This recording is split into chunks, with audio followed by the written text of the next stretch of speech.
treats his job like a 9 to 5. There's stories of him showing up to the studio 9 a.m., taking lunch at 1:30, 5 o'clock rolls around, he'll be halfway through recording. Do you think his music sounds like a 9 to 5? Yes, I do. No, not like... No, it's because... Like, I think his work ethic... His work ethic is solid. His work ethic is 9 to 5, but does his music sound as mundane as just a regular 9 to 5? No, it doesn't. I think so. It sounds like an absolute... I knew Eminem. It sounds like a roller coaster experience, you know what I mean? I'm sure he does. I'm sure he's still enjoying making music as much as promoting the music, or as much as his work ethic is his 9 to 5, as him treating it as a 9 to 5. He's still here for a reason. Every minute. He's still around for a reason, right? Here, let me give you this example. I think he's getting confused.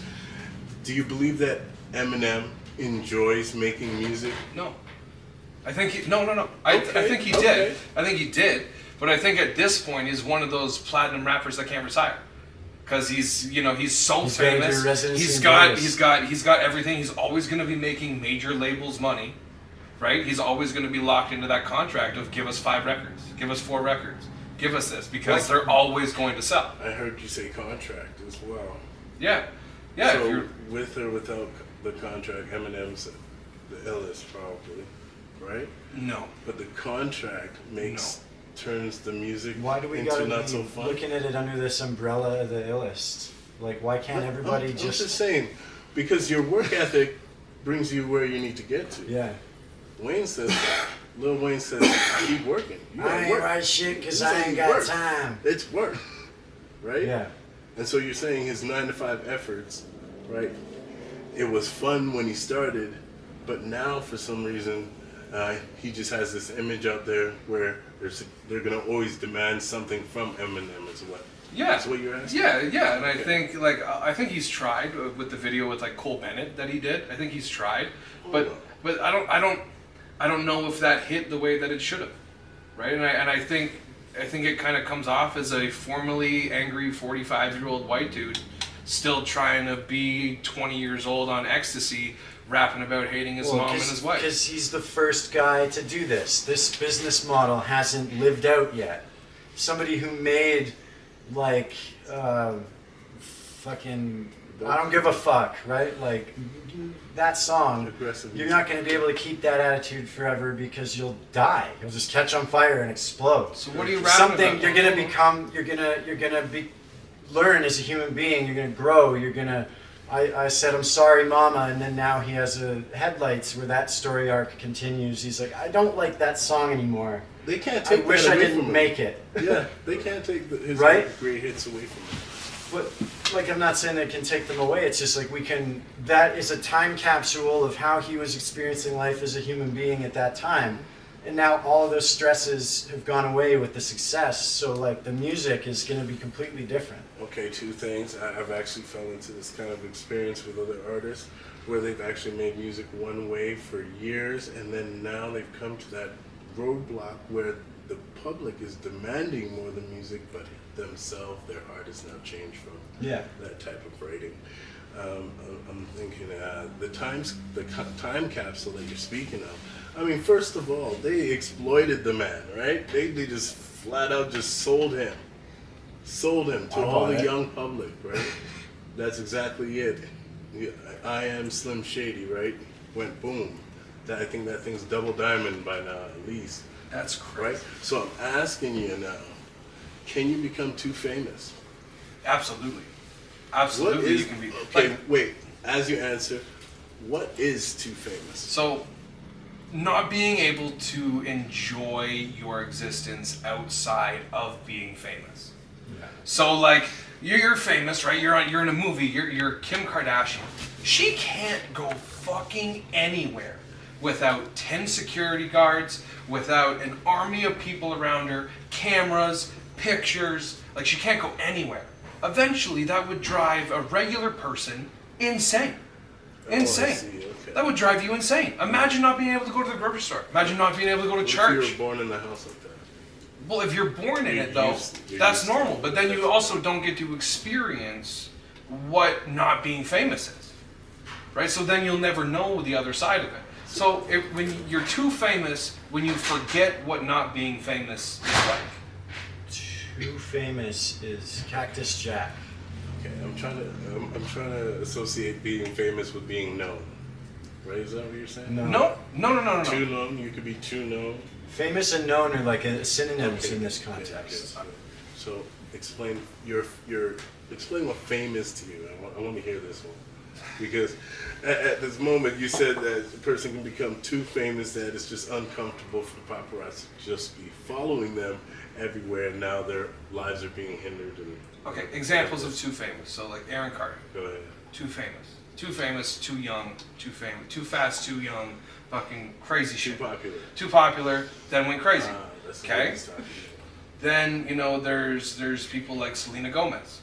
Super, and then had a public eating disorder, public depression, had to battle through all of that publicly, and everyone on the planet knew.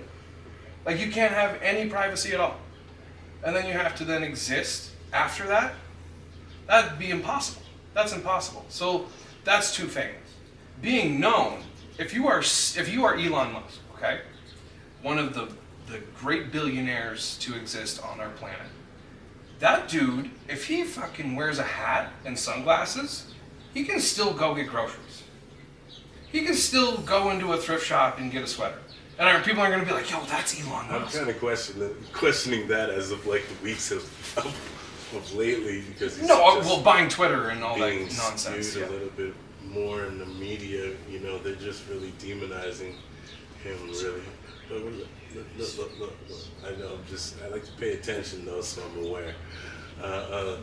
But as you're saying, your fame is just too popular, right? You're saying these people are just. Yeah. For themselves, they believe they fall into this sign of depression and eating disorder, that because they're too popular now, it's being expressed, and It just is. exploited. The mental load pretty that's much put on the promoted, individual pretty much promoted and sold is to grotesque. everybody else that either that they should, because remember, whatever the media decides to highlight, that's what they're selling. You see, if they decide to show her insecurities about her depression and eating disorder, it's also selling it to the rest of the public, saying it's okay for them to do it as well, right? Or it's okay to feel this way, right? That's generally. Well, isn't it okay to feel most ways? Because that's why you're feeling it? Definitely, okay. So let's start Continue. there. But now they're too popular.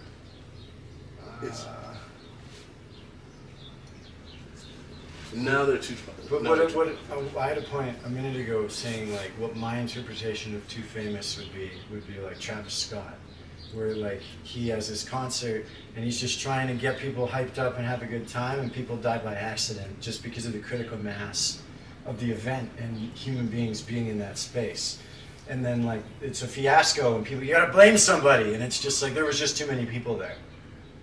That was the problem. There was too many human beings, and nobody did the math of like the fluid dynamics of how can a crowd exit this space efficiently, right? Like nobody thinks about that, because why the fuck would you?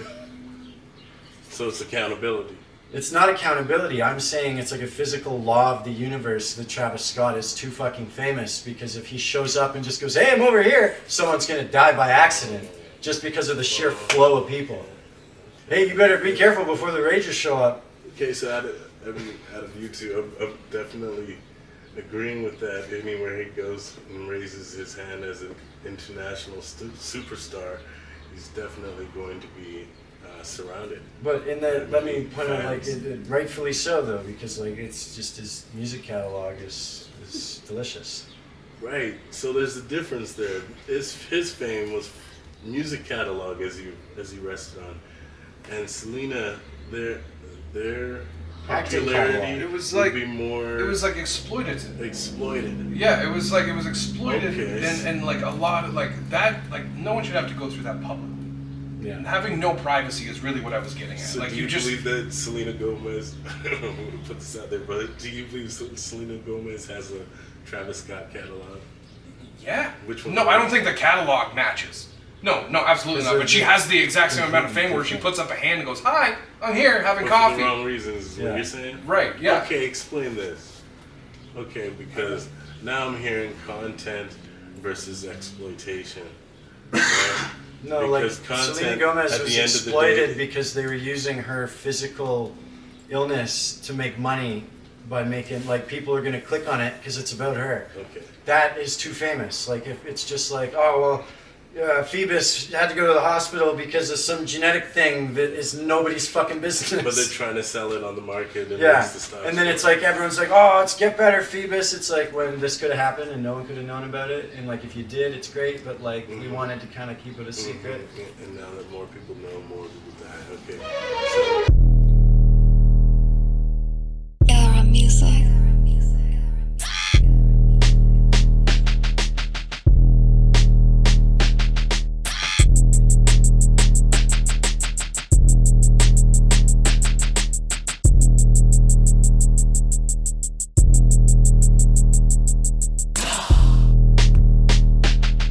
Is it hard enough for you?